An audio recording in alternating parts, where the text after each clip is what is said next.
जी। प्रज्ञा पुराण, देव संस्कृति खंड, चतुर्थ मंडल, श्लोक नंबर 26। युवा अवस्था में भौतिक उत्पादन और प्रगति की योजना सबके सामने रहनी चाहिए। किसकी? कि हम संसार में रहना है तो धन कैसे कमाना है, ये तो बात सीखनी है युवा अवस्था में। और अपनी प्रगति कैसे, उसकी योजना हमारे सामने रहनी चाहिए। अपने स्वावलंबन और सार्वजनिक समृद्धि के संवर्धन का यही ठीक समय है।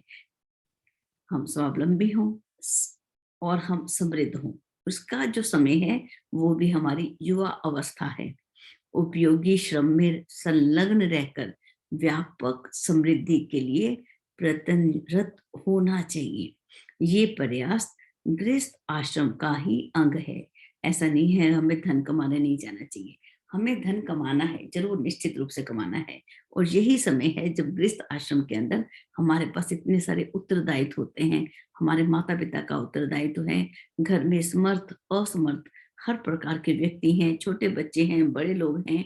और हमें अपनी प्रति हमारी जिम्मेवारी और हमारे अन्य आश्रम की भी जिम्मेवारी जो है वो भी गृहस्थ आश्रम ही उठाता है।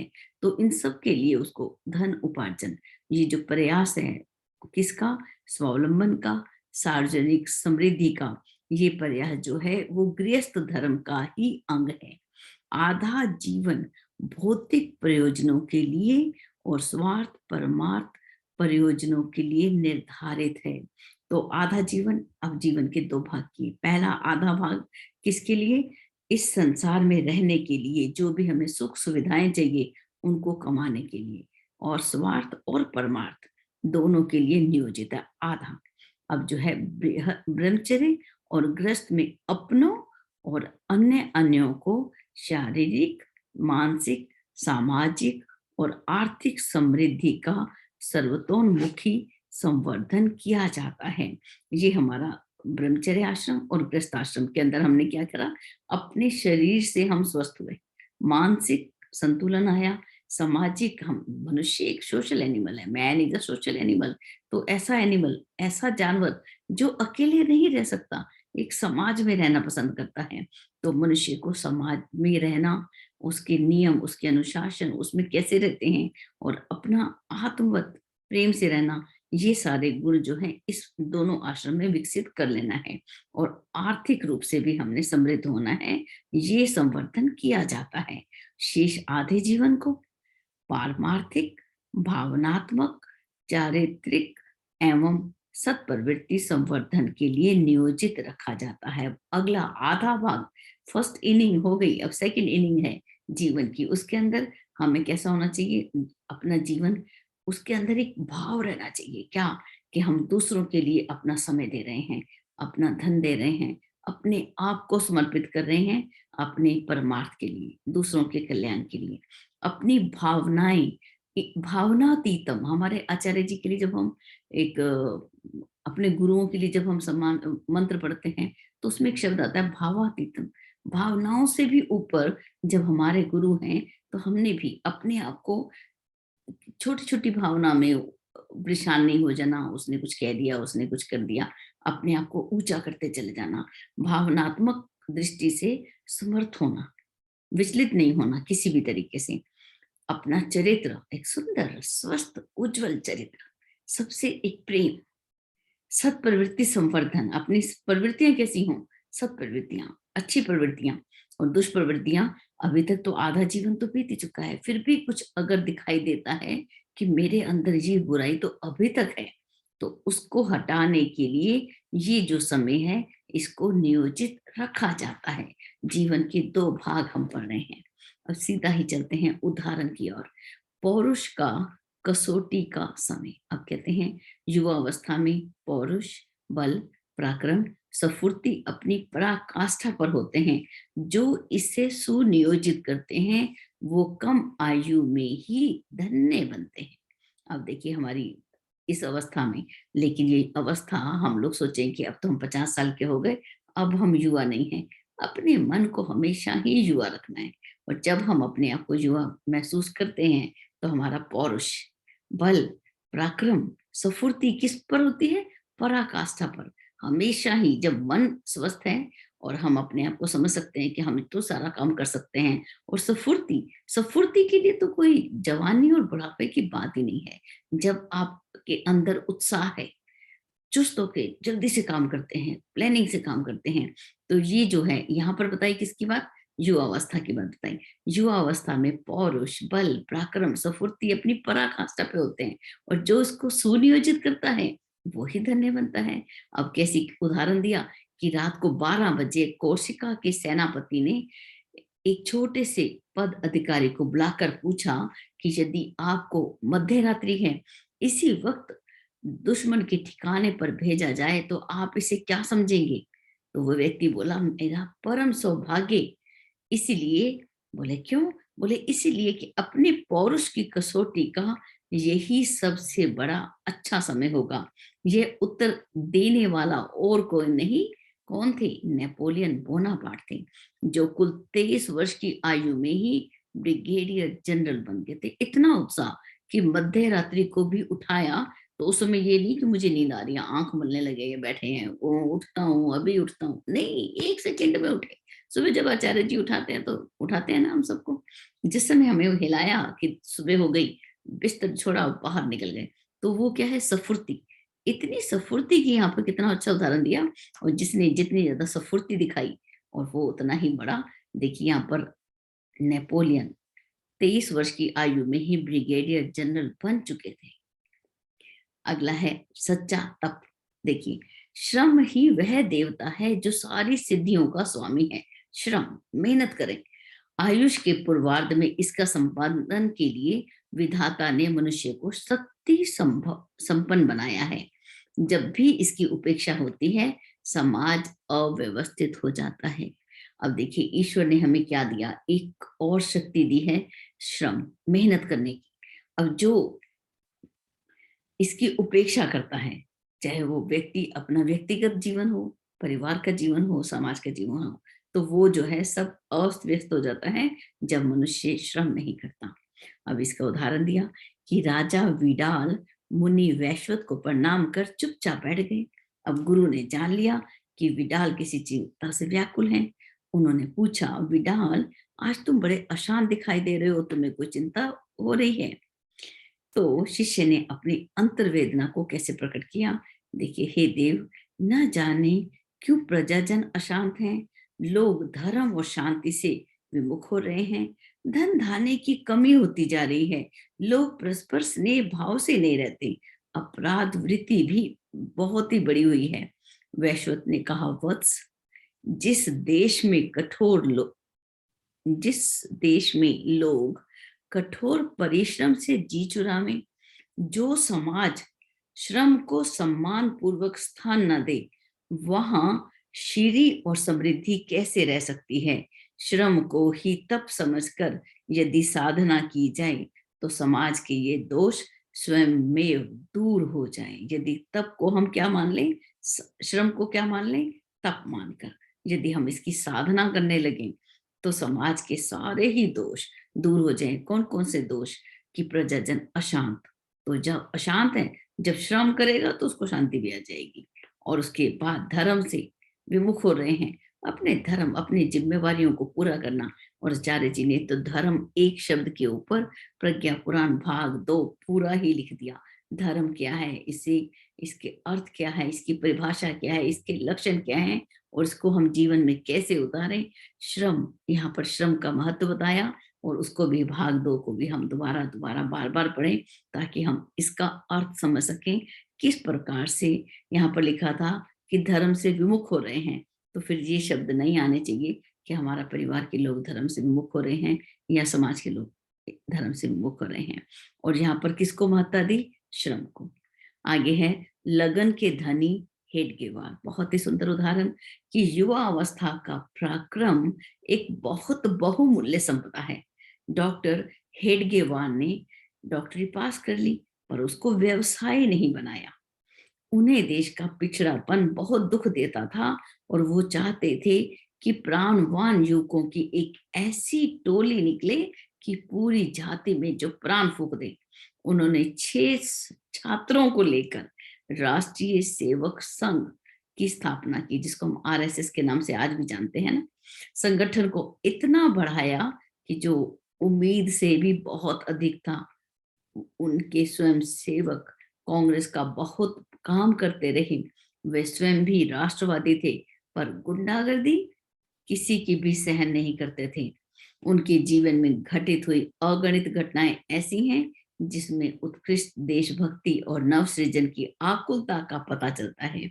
ऐसे ही चरित्रवान व्यक्ति के माध्यम से स्थापित जो संगठन है, एक महती शक्ति बनकर उभरे, तो इसमें आश्चर्य की कोई बात ही नहीं है। ऐसा व्यक्ति जिसने देखिए 6 लोगों के साथ, 6 छात्रों के साथ मिलकर ऐसा संगठन बनाया, और संगठन ने क्या क्या काम किया। आज भी जब आरएसएस के किसी व्यक्ति से कोई व्यक्ति का परिचय पूछे तो वो बोलेगा कि मैं आरएसएस से संबंधित हूँ, तो हम लोग एक निश्चिंत हो जाते हैं, अरे आप आरएसएस से हैं, तो हमें मालूम है वो नीतिवान होगा, वो श्रमवान होगा, वहां कितनी मेहनत कराई जाती है और कितनी मेहनत से रहते हैं, पूरी एक मर्यादा में रहते हैं। तो ऐसे लोग जो हैं कितने धन्य हैं, और अपने आसपास के वातावरण को भी कितना धन्य बनाते हैं। आगे है एक और कहानी। आदर्श दंपति। भले ही गृहस्थ आश्रम में रह रहे हों, यदि लगन हो तो उत्साह का सुनियोजन कर क्या कुछ नहीं किया जा सकता। इसके ऊपर एक उदाहरण कि जापान की एक लड़की हनी बचपन से ही आदर्शवादी साहित्य पढ़ती, सोचती, विलासिता का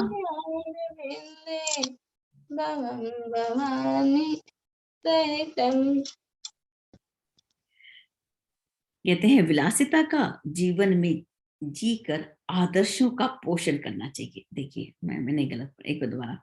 जापान की एक लड़की हनी बचपन से ही बहुत अच्छा साहित्य पढ़ती और सोचती, क्या सोचती, कि विलासिता का जीवन न जीकर आदर्शों का पोषण करना चाहिए। उसने मैट्रिक पास की, एक टीचर की उसको जॉब मिल गई। किस लिए उसने सब किया? ताकि स्वावलंबन भरा जीवन जिया जा सके, और साथ साथ अध्ययन भी किया जा सके, और सेवा भावना भी उसके अंदर थी, सेवा भी की जा सके। होची पत्र में काम करने वाला एक युवक से उनका विवाह हो गया। वह साथी के साथ लेखन कला का अभ्यास करने लगी। दोनों ने मिलकर फुलिनोटोमी महिला साथी नामक पत्रिका निकाली। संतोष इतने पर भी नहीं हुआ, उसने नारी जीवन की व्यवहारिक शिक्षा पर एक स्कूल खोला। देखिए विद्यालय तो बहुत होते हैं, लेकिन वो विद्यालय कहाँ मिलते हैं जो सुंदर व्यवहार की शिक्षा दें। ऐसा उन्होंने स्कूल खोला कि नारी जीवन में कैसा व्यवहार करना है, उसके लिए सरकारी मान्यता नहीं मिली। क्यों नहीं मिली? क्योंकि वहां पर तो एक फिक्स सिलेबस होता है, उसको पूरा करना आवश्यक है, व्यवहार में उतरे या नहीं उतरे। लेकिन इस दंपति ने फिर क्या किया, वो तो चाहते थे कि वो गृहस्थ जीवन की व्यवहारिक शिक्षा यही देना चाहते थे, तो उन्होंने इसी पर अपने ध्यान को लगाया, और उसी के लगन और व्यवस्था से उस विद्यालय को इतनी प्रगति पर पहुंचाया कि जिसको सुनने वाले तक सभी लोग आश्चर्य करते थे। लगनशील जो भी कर गुजरे सो कम है। हमारे अंदर एक लगन हो, एक उत्साह हो। यदि हमारे अंदर उत्साह नहीं है ना, तो मुझे लगता है कि बहुत नुकसान हो जाता है हमारा। इसीलिए हर काम बड़े उत्साह के साथ करना चाहिए। जब भी मौका मिले तो एंजॉय द मोमेंट। अगर आज हमको मान लो किचन में काम करना होगा, बड़े आनंद से खुश होकर काम करें, उत्साह से काम करें। तो जब उत्साह बना रहेगा तो दूसरों में भी फर्क आएगा। सच में बहुत ही आनंद आता है इसमें। तो आगे चलते हैं। प्रगतिशील नारी। अब यहाँ पर किस नारी की बात हो रही है? वो है सुभद्रा कुमारी चौहान। दूसरी लड़कियों की तरह विवाह इनका भी हुआ था, पर उन्होंने इसको बेड़ी नहीं बनने दिया। पति की मार्गदर्शिका बनकर उसने अपनी प्रतिभा का एक नया आदर्श उपस्थित किया। विवाह के बाद भी पढ़ाई जारी रखी। पति को वकालत के पेशे से छुड़ाकर उन्होंने अपनी जो एक न्यूज़पेपर चलाती थी कर्मवीर, उसका सह संपादक बनाया, और स्वयं भी उसके अंदर वो लिखती रही। कांग्रेस का आंदोलन छिड़ा तो मध्य प्रदेश की सबसे पहली महिला थी जो जेल गई। उनके पति भी स्वतंत्रता संग्राम में जुट गए। स्वास्थ्य और धन की दृष्टि से उन्हें सदा अड़चन रही, पर उन्होंने कभी भी अपनी दृढ़ता को झुकने ना दिया। मध्य प्रदेश के जन जागरण में उनका व्यवहारिक योगदान भी कम ना था। उनकी कितनी ही रचनाएं प्रकाशित हुई, उच्च कोटि की मानी गई। वे प्रगतिशील समाज के लिए अनुकरणीय राजमार्ग छोड़ती, देखिए कैसा रास्ता बना के गई, जिस मार्ग को राजमार्ग बोला गया, ऐसा अनुकरणीय उदाहरण उन्होंने दिया और एक बहुत सुंदर उदाहरण यहाँ पे प्रस्तुत किया। आगे एक और उदाहरण आता है, मैं बंधन में नहीं बंधूंगा। देखते हैं, कई व्यक्ति इसके अपवाद भी होते हैं। वे विशिष्ट उद्देश्यों को लेकर जन्म लेते हैं, उन्हीं के लिए जीते हैं। कहते हैं, बात है सन 1914 की। एक दिन गुरुदेव रविंद्रनाथ टैगोर जी ने C.F. एंड्रयूज जी से कहा कि विवाह जीवन की पूर्णता है। प्रगति के मार्ग में पत्नी से पूरी पूरी सहायता मिलती है और दोनों के सहयोग से विपत्तियां दूर हो जाती हैं। सच्चा जीवन जीने वाले मनुष्य को विवाह जरूर करना चाहिए, और आपने विवाह ना करके बहुत बड़ी भूल की है। देखिए, दोनों में बातचीत चल रही है। अब यहाँ पर दीनबंधु एंड्रयूज ने क्या जवाब दिया? बोले, हाँ, आपकी बात बिल्कुल सही है, मैं भी अनुभव करता हूँ कि यदि मैं विवाह नहीं करता हूँ तो मेरी विवाह के बिना पवित्र प्रेम और किसका प्रेम तथा पिता और पति के मोहक कर्तव्यों से मैं वंचित रहूंगा। कि मुझे ये जो बड़े सुंदर कर्तव्य होते हैं, पति का कर्तव्य, पिता के सुंदर कर्तव्य होते हैं, बच्चों के साथ खेलना, उनका विकास में सहयोग देना, तो ये जो सारे कर्तव्य हैं, जो मनमोहक कर्तव्य हैं, उनसे मैं वंचित रह जाऊंगा और मेरे जीवन का विकास अवरुद्ध हो जाएगा। पर जब मैं कल्पना करता हूं अपने वैवाहिक जीवन की, दाम्पत्य जीवन की, जब मैं के सुख की जब मैं कल्पना करता हूं, तो मेरा मन मेरा एक अन्य दिशा की ओर ले जाता है। वो क्या कहता है, देखते हैं ध्यान से, कि मेरा मन मुझे कहता है, यहाँ पर कौन बात कर रहा है? दीनबंधु एंड्रयूज जी बात कर रहे हैं, कि तुम अपनी सेवाएं राष्ट्रीय आंदोलन को समर्पित कर चुके हो। जब तक देश स्वतंत्र नहीं हो जाता, तब तक तुम्हारा कुछ भी नहीं है। सब कुछ किसका है? राष्ट्र का ही होगा। तुम मिशन में सर्विस करते हो, उसका क्या भरोसा? फिर नौकरी छूट गई तो फिर घर गृहस्थी के बोझ को उठाने के लिए तो मुझे फिर नौकरी की तलाश करनी पड़ेगी। या मैं नौकरी की तलाश करूंगा या मैं राष्ट्रीय आंदोलन में भाग लूंगा। और यही विचार जब मेरे मन में आते रहते हैं, तो विवाह की जो ये रेशमी डोर है, इसमें मैं अपने आप को बांध नहीं सकता। और यही जीवन, यही वो हमेशा सभी भारतवासियों को किसका संदेश देते रहे? देशभक्ति का ही संदेश देते रहे। और क्या शीर्षक था? मैं बंधन में नहीं बंधूंगा, और क्या करूंगा? अपने राष्ट्र के आंदोलन में ही लगा रहूंगा, राष्ट्र की उन्नति के लिए ही आजीवन प्रयास करूंगा। जब तक देश स्वतंत्र नहीं हो जाता, जब तक कुछ भी मेरा नहीं है, जो भी है वो मेरे देश का है। आगे चलते हैं। सही चुनाव।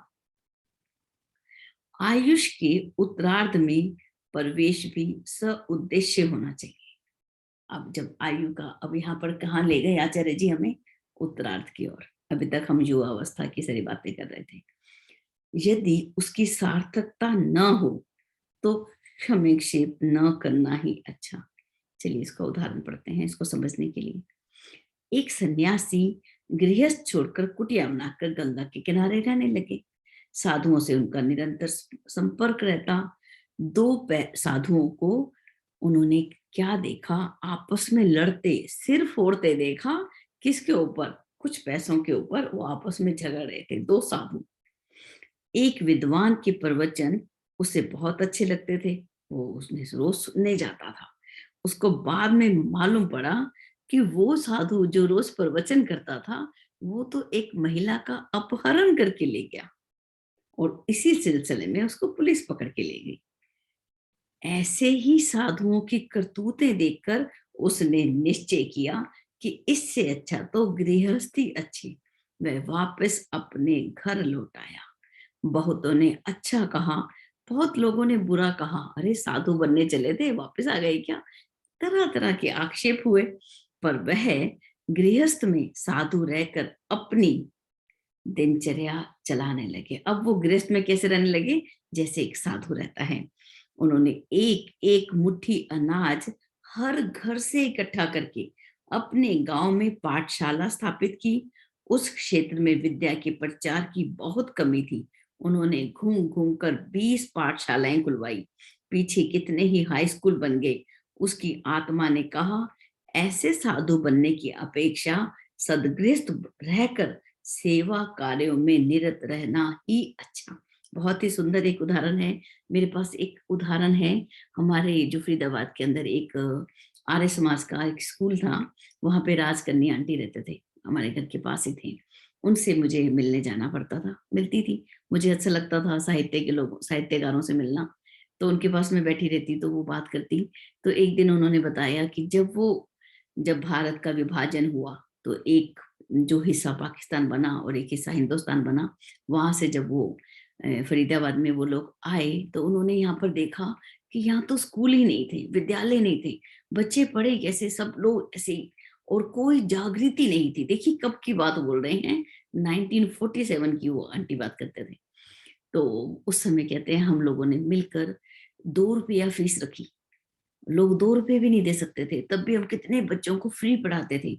इस तरीके से उन्होंने आर्य समाज के स्कूल, जो डीएवी स्कूल खुले और ये जो सब स्कूल खुले थे, तो एक इतना सुंदर जो जागृत उदाहरण जब मुझे सामने मिलता था तो वो मुझे लगता था ये लोग कितने धन्य हैं, और अपने पुरुषार्थ से इन लोगों ने कितना सारा काम किया। शिक्षा के क्षेत्र में वो कितना ज्यादा काम किया।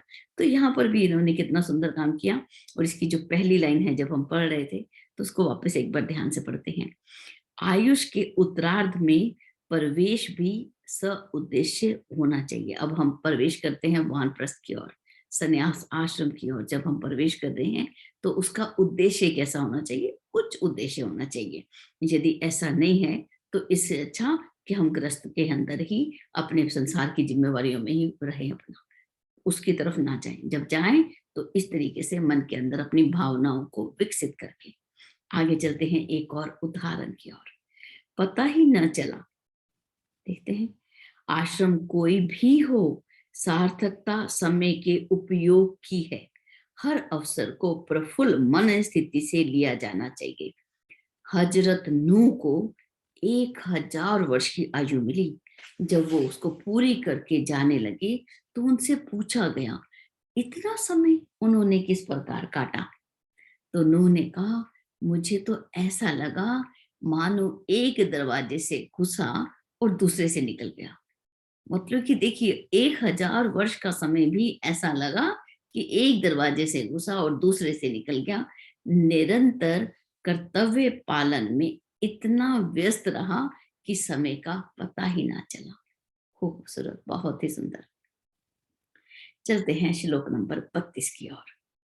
आचार्य जी लिखते हैं, और धौम्य ऋषि हमें यहाँ बता रहे हैं, क्या बताते हैं, देव संस्कृति ने इसके लिए वानप्रस्थ और संन्यास आश्रमों की सुदृढ़ अपने में पूर्ण व्यवस्था बनाई है। अब देव संस्कृति ने क्या किया, एक व्यवस्था बनाई। कैसी व्यवस्था, सुदृढ़ व्यवस्था, वानप्रस्थ की और संन्यास आश्रम की। जनजागरण के लिए, जनसंपर्क एवं रचनात्मक कार्यक्रम संचालन योग्य शारीरिक सामर्थ्य रहते वानप्रस्थ निभाया जाना चाहिए। अब वानप्रस्थ हमें कब निभाना है, भगवान राम ने वानप्रस्थ कब निभाया था, अभी तो युवा अवस्था थी, अभी ही विवाह हुआ था और तुरंत ही वो वनों में चले गए थे। उस समय उन्होंने अपना वानप्रस्थ पहले निभाया, बाद में उन्होंने गृहस्थ आश्रम निभाया, और बाद में लव कुश नाम के उनके बालक हुए, बाद में गृहस्थ बनाया। पहले कब, वानप्रस्थ। वानप्रस्थ की एक और परंपरा आचार्य जी ने बनाई, 1 महीने का समय दान जब हम शांति कुंज में दें या अपने समाज के हम जब कार्य करें तो उसको हम 1 महीने का वानप्रस्थ आश्रम बोल देते हैं। जरूरी नहीं है कि वानप्रस्थ जो है 25 साल का ही होना चाहिए। हम अपनी आयु के किसी भी समय में, जो अपना अनुभव बताऊं तो मैंने 32 साल की आयु में मैंने वानप्रस्थ में प्रवेश किया था। एक बार सुखदेव भाई साहब जो अगर सुन रहे हो मुझे तो उनका धन्यवाद, कि वो अलवर राजस्थान के अंदर एक गायत्री परिवार का बड़ा सुंदर प्रोग्राम चल रहा था। मुझे लगता है वो प्रज्ञा पुराण भाग 4 ही पढ़ा रहे होंगे। उसके अंदर जब उन्होंने वानप्रस्थ की महिमा का वर्णन किया और जब उन्होंने बताया कि वानप्रस्थ तो हम कभी भी ले सकते हैं, अब जरूरी नहीं है कि हम इंतजार करें 50 या 55 के, और जब हमारा शरीर चले बिना अयोग्य हो जाए तब हम वानप्रस्थ ले, नहीं, जीवन के किसी भी दौर में हम वानप्रस्थ को ले सकते हैं। तो यहाँ पर भी आचार्य जी लिखते हैं कि जन जागरण के लिए जन संपर्क करना है और रचनात्मक कार्यक्रम संचालन करने के लिए जब हमारे शरीर का सामर्थ्य हो तभी हमें वानप्रस्थ निभाया जाना चाहिए। 1 साल का समयदान, 1 महीने का समयदान, केवल सप्ताह के अंदर 2 दिन का, शनिवार और रविवार का समयदान, समाज के उन क्षेत्रों में जाना जहां जाना है, जन संपर्क है और साथ में रचनात्मक कार्यक्रम चलाने हैं। रचनात्मक कार्यक्रम हम कैसे चला सकते हैं, इसी पर हम ध्यान करते हैं। कैसे हम अपने आसपास के क्षेत्र में देखें किस चीज की कमी है। जब हमारे देश के अंदर भक्ति की कमी थी तब चैतन्य महाप्रभु आए थे और भक्ति का प्रसार किया था। जब हमारे देश में जब भी अवतार आए, जब भी धर्म की हानि हुई, तो जब भी अवतारी पुरुष आए तो उन्होंने देखा किस चीज की कमी है। बाबा नानक ने देखा कि इतनी कुरीतियां, इतना पाखंड, इतना मतभेद, तो बाबा नानक घूम घूम कर एक जगह, हम समझ ही नहीं सकते कि बाबा नानक एक जगह रहे हों। चलिए एक कहानी भी मुझे याद आ रही है बाबा नानक की, यहाँ पर आप सभी जानते हैं, हम तो कहानियों को सिर्फ एक रिवीजन करते हैं, दोहरान करते हैं, जानते तो हम सभी हैं। एक बार बाबा नानक बाला और मर्दाना के साथ जा रहे थे, तो जब वहां पर एक गांव में गए तो उन गांव के लोगों ने उनका बड़ा अपमान किया, पत्थर मारने लगे, उनको भगाने लगे। बाबा नानक वहां से निकलते निकलते बोले, बसे रहो, बसे रहो, आबाद रहो, खुश रहो, खुशहाल रहो। चल पड़े आगे, अगले दूसरे गांव में गए, उन लोगों ने बहुत सेवा की, बड़े आवभगत की, बड़े ही शील स्वभाव के मधुर सज्जन, इतने सज्जन सौजन्य पराक्रमी लोग वहां जब मिले तो बाबा नानक ने कहा, उनको आशीर्वाद निकलते समय अपना आशीर्वाद जैसे देते थे हर जगह, यहाँ पर बोला उजड़ जाओ, बिखर जाओ। बाला और मर्दाना ने प्रश्न कर दिया, भगवान आप तो संत हैं, क्या संत ऐसे लोगों को भी ऐसा आदेश देते हैं या ऐसा आशीर्वाद देते हैं? उनको, जो दुर्जन थे उनको आप सज्जन, उनको बसने का दे रहे हो, जो दुर्जन हैं उनको आबाद रहने का दे रहे हो, सज्जनों को बिखर जाओ, उजड़ जाओ, ये कैसी बात कर रहे हो? तो साधु संत क्या करते हैं, उनके अंदर की देखिए भावना, देखिए कि जो अच्छाई है वो चारों ओर फैले और जो बुराई है वो अपने आप में सिमट कर वहीं पर ही रह जाए, उधर ही सिमटी रहे, वो फैले नहीं।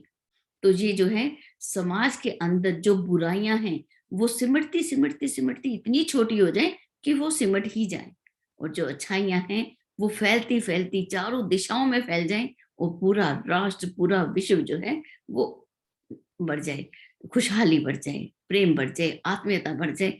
तो संत बाबा नानक ने घूम घूम कर, उसको हम वानप्रस्थ बोल सकते हैं, कि कभी भी हमने नहीं देखा कि ऐसा, कभी उनके बारे में सुना कि वो संन्यास आश्रम लेकर एक जगह रुके थे, नहीं, निरंतर भ्रमण करते हुए देव ऋषि नारद, उनको एक वरिष्ठता की पदवी मिली, वरिष्ठ देव ऋषि की उपाधि मिली, विद्वान कहा गया। गायत्री महाविज्ञान के अंदर एक श्लोक, पहला ही श्लोक आया कि उनको विद्वान की पदवी दी गई। वाल्मीकि ऋषि ने पहले उन्हीं से बात की। क्यों, क्या था नारद ऋषि में? घूम घूम कर उनके अंदर एक ही बात थी, लोकहित की कामना। इसी बात को लेकर सबसे पहले जब प्रज्ञा पुराण प्रारंभ हुआ तो उसमें भगवान विष्णु के पास गए और जाकर बोले कि भगवान आप मुझे कोई ऐसा दृष्टिकोण बता दो, कोई ऐसा दिनचर्या में परिवर्तन बता दो कि सामान्य जन, आम नागरिक, बिल्कुल छोटे से छोटा अधम व्यक्ति, अधम से अधम कार्य करता हुआ भी उस ब्रह्म विद्या को पा सके, आत्म विद्या को पा सके, आत्म बोधत्व को पा सके। तो वो देव ऋषि नारद कौन से आश्रम का यहाँ पर उदाहरण प्रस्तुत कर रहे हैं? वो वानप्रस्थ का उदाहरण है। क्या कोई भी व्यक्ति जो अपने गृहस्थ में रहता हुआ जब उसके अंदर लोकहित की भावना है, तो वो वानप्रस्थ के लिए कोई अलग से जाने की जरूरत नहीं है। मेरे पास वो पुस्तक है, मैं 1 सेकंड लेकर आती हूँ, अभी हमारे पास 3 मिनट तो बहुत होते हैं। जब हम ब्रह्म विद्या खंड पढ़ रहे थे, उसके अंदर एक उपनिषद आया था, अवधूत उपनिषद। उसका एक श्लोक पढ़ते हैं हम। श्लोक नंबर 3। जो योगी पुरुष आश्रम और वर्ण व्यवस्था से ऊपर उठकर, किससे ऊपर उठकर? जो पुरुष आश्रम और वर्ण व्यवस्था से ऊपर उठकर आत्मा में ही सदैव स्थित रहता हो, वो वर्ण आश्रम रहित योगी पुरुष अवधूत कहा जाता है। अवधूत किसे कहा गया? वो अवधूत कुछ कोई स्पेशल एक डेजिग्नेशन नहीं है कि वो व्यक्ति अवधूत है। अवधूत एक स्टेट ऑफ माइंड है। हम गृहस्थ में भी हैं, हम वानप्रस्थ में भी हैं, हम ब्रह्मचर्य आश्रम में भी हैं, हम संन्यास में भी हैं, और हम इन सब से ऊपर हैं। मैं एक आत्मा हूं, मैं एक इन सब से ऊपर हूं। और किसी भी धर्म में, मैं उम्र मेरी भले ही 55 की है, लेकिन मेरा उत्साह, मेरा स्फूर्ति, मेरी अंदर की इच्छाएं एक युवा अवस्था के युवक से भी ज्यादा स्फूर्ति है मेरे अंदर। तो क्या यहाँ पर आश्रम हमको बाधित कर सकते हैं? ये व्यवस्था हमको बाधित कर सकते हैं? नहीं। हम किसी भी आयु के अंदर वानप्रस्थ आश्रम को निभा सकते हैं। हमारे अंदर क्या होनी चाहिए? एक जुनून होना चाहिए कि हमने अपने लिए और दूसरों के लिए कुछ करके जाना है। आगे जो अगली एक लाइन है, इसको पढ़ लेते हैं। शारीरिक शक्ति अगर क्षीण होने पर, अब शक्ति क्षीण होने लगी, तो कुटीचर सन्यासी के रूप में एक ही स्थान पर रहकर पुण्यदायी लोकहितैषी साधना, शिक्षण एवं प्रेरणा संचार का काम संभालना चाहिए। किसका काम संभालना चाहिए? अब हम चल नहीं सकते, अब हमें सिर्फ एक साधना करनी है लोकहित के लिए। सबको शिक्षण देना, हम चल नहीं सकते तो क्या हुआ? घर बैठे ऑनलाइन शिक्षण चल रहे हैं, तो हम कौन से आश्रम में हुए? हम संन्यास आश्रम में हुए। और प्रेरणा, ईश्वर हर पल वो निराकार प्रेरणा ही देता है सबको, और हमने भी उसके सहयोगी बनकर सबके अंदर एक श्रेष्ठ प्रेरणा भरने का हमें काम करना है। कल हम पढ़ेंगे श्लोक नंबर 36 की ओर। इसी के साथ आज के स्वाध्याय को यहीं पर समाप्त करते हैं। आप सभी का हृदय से आभार। बहुत ही सुंदर आप सब लोग यहाँ उपस्थित होते हैं, और आपको बारंबार नमन। जय गुरुदेव।